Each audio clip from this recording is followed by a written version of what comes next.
Whispers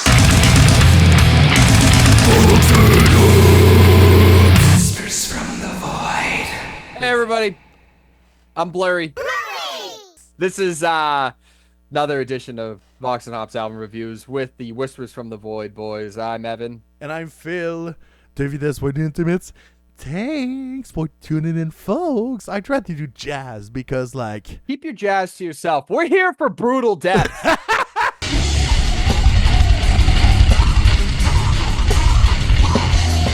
Today we have Stabbing, Eon of Obscenity. Came out the 1st of the year, January, my birthday month. The 30th, under Century Media Records. Let me tell you, you ever get your head ripped off? Yeah, not me either. But this is what it would fucking feel like. Phil, give us your synopsis, kid. Well, synopsis, Stabbing, band of brutal death metal from Austin, Texas. Yeah, Austin, Houston, Texas. Well, yeah. Both. Come on, they are. get it right. That's what they are saying. Austin, Houston. It's basically the same thing for me. I'm American. She's French. What are you talking about? What? I'm not French. What do you mean?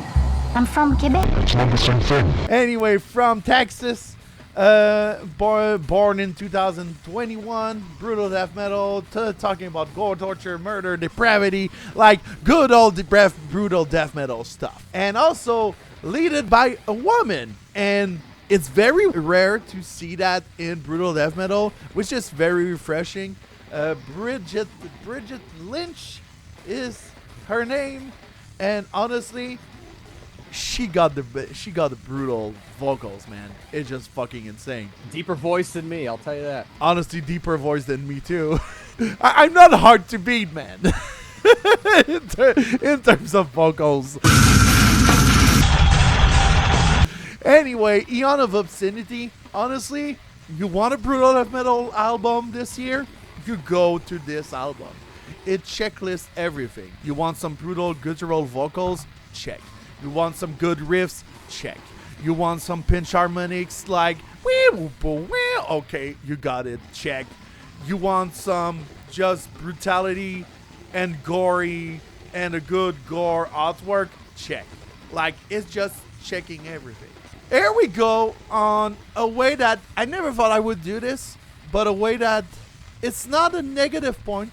It's more of a constructive criticism like we did before, but this one is we need to talk about it. Ah, shit. Here we go again. I was playing the second song, Inhuman Torture Chamber. Fucking good song. Good riffs, like I said. Good pinch harmonics. There's a part where the pinch harmonics, like the wham boom boom boom boom boom boom, and just the good riffs, like it's a good, like brutal death metal riffs. It just goes on. And we go on the 10th song of the album, Symphony of Absurdity, and I was like, wait a minute, I heard that riff before. I heard it. And I heard it on other songs of the album. And I realized, wait a minute, is it like the same song? And I realized that it's not the same song. So the thing that just hit me was like, was it that not good, but was it that very inventive? Like, for me, when I write a song, like, I try to not do the riffs, not repeat what I did before. It's hard, but it's easy at the same time. You just change a little bit the tempo, just change a little bit the riffs, how it just sounds, just change the tonality and whatever. But on this one, I was like, yeah, why is it repeating itself? The first album of Stabbing was fucking awesome. This one was good. Was it as better as the first one? In my opinion, no. But I think it's the curse of the second album. In the curse of brutal death metal in a way. Like, you just checklist everything that brutal death metal does, and you just forget that, oh, I need to put my DNA. In my opinion, that's what it is. Like, I'm not saying it's a bad album. I'm saying go listen to it. But keep in mind that if you realize it's very redundant, I think it's normal. And it's normal in a lot of brutal death metal bands. Yeah, very good brutal death. It's tough coming out of Texas. I mean, Texas is home to so many great death just death metal in general. I mean, they're pumping them out like you read about. I like to think that this is an album that you would probably hear in the forced gender reassignment houses that Cattle Decap likes to talk about some albums ago. So it definitely would fit the bill. Stabbing is a great band for many different reasons. One of them being the fact that they have such a good presence on stage. This album, I don't know if it reflects their best stuff. I don't know if it necessarily reflects musically exactly what they're trying to capture. But as far as Brutal Death goes, yeah, it's fucking fantastic. Hits all the nails on the head and definitely makes you feel like the body shakes and stuff that you grow to love when you throw it on and you just fucking, you know, you're in the gym, you want to just basically lose yourself in it.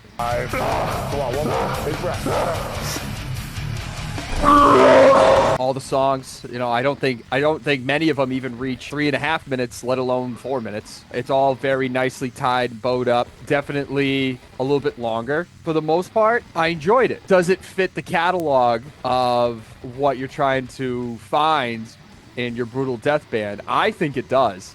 The only thing about that is it does lack sort of like that re-listen aspect that I grow to look for. And I found that I've listened to the album 3-4 times in a row at one point, and I found that it was harder to distinguish some things as I listened more and more. It's tough. It's a tough genre right now because it's so saturated to really sort of put yourself out there and you know, differentiate, unless you're going to do something completely different like some of these other bands out here. But all in all, as far as like a second album and a sophomore effort, I would say that I'm happy with it. Check them out, guys.